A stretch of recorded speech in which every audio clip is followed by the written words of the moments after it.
Honda Click 125. And ito naman yung mga tools na gagamitin natin. So ngayon, change oil muna tayo.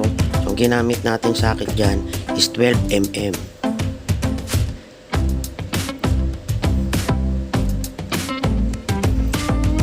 Babaklasin rin natin yung upuan para makita natin yung pinaka engine bay niya.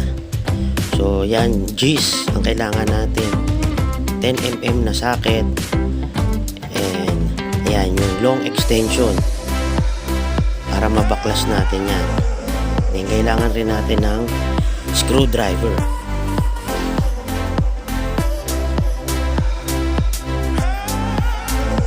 So magandang binubuksan din yan, no, para nalilinis yung pinaka engine bay ng motor natin.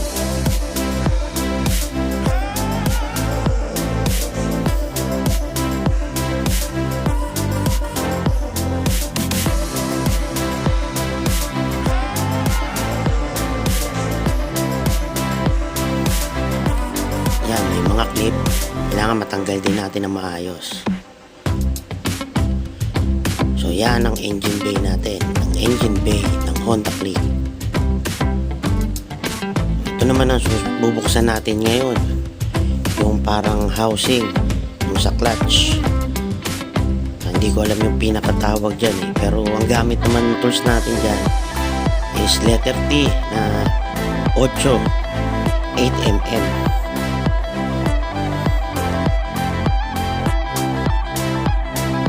Marami siya mga bolt, no? So yan, tsagayin lang natin buksan. Hindi na yan na. Ito naman yung pinaka housing ng air filter. So ganun din, marami siyang mga screw.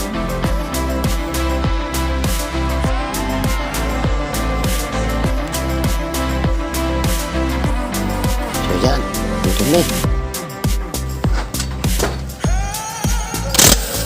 Yan yung heat guard, baklasin din. Yan, babaklasin din kasi natin yung yung gulong. So yan ang process, pati tambucho tatanggalin, babaklasin. Yan, gamitan natin ng impact para mas mabilis.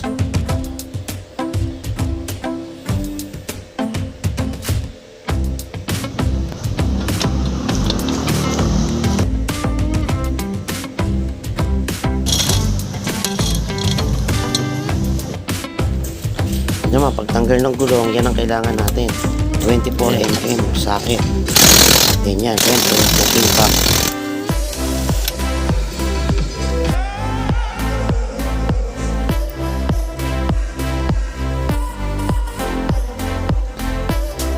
Ayan, yung gulong, ayan, napakadumi. Ito naman, yung brake shoe natin.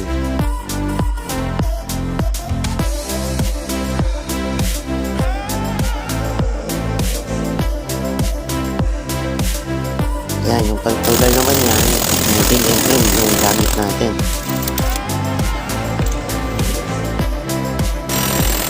Yan naman is 24mm.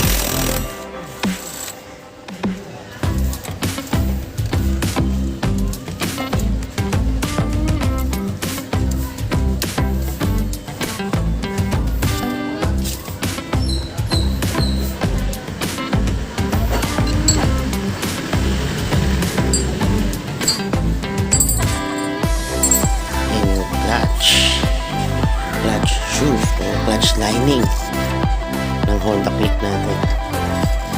Ayan, saka yung belt. So yan siya.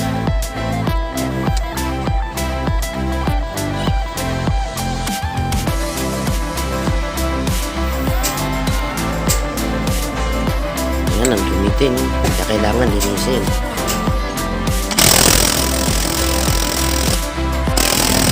Magpapalit tayo ng spring, kaya binaklas din natin yan.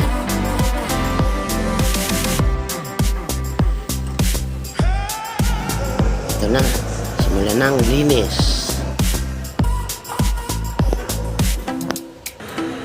Brake shoe. Yan, gamit natin dyan, steel wool.